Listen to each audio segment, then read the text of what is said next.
सत्यवान म्हात्रे 27 गाव संघ समितीचा उपाध्यक्ष। कल्याण डोंबिवली महानगरपालिकेचं ई वॉर्ड ऑफिस या हाकेच्या अंतरावरती आहे आणि हा रस्त्याचं काम 4 दिवसापूर्वी केलेलं होतं।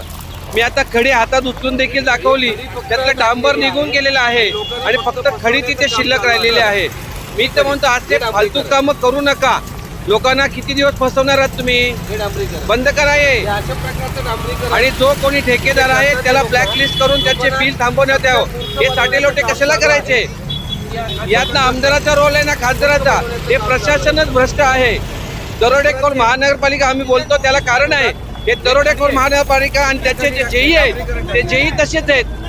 आम्हाला शिक्षण नाहीये, पण आम्हाला एवढं तर समजतं की डांबर टाकल्याने रस्ता बनतो, पण डांबर टाकतच नाहीये, नुसती खडी टाकतायत, कलर लावलेली खडी टाकतायत आणि ती खडी निघून जाते। आता पुन्हा तिथे खड्डे झालेले आहेत। याला जबाबदार जे प्रशासन असेल त्यांच्यावरती योग्य कारवाई जर झाली नाही याचे परिणाम त्यांनी भोगायला तयार राहायचे।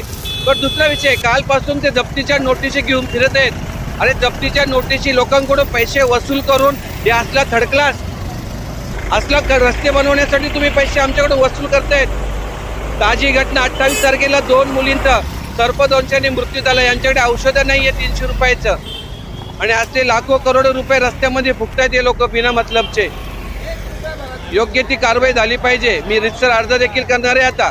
संबंधित जेई आणि जो ठेकेदार आहे दोघांवरही कारवाई झाली पाहिजे।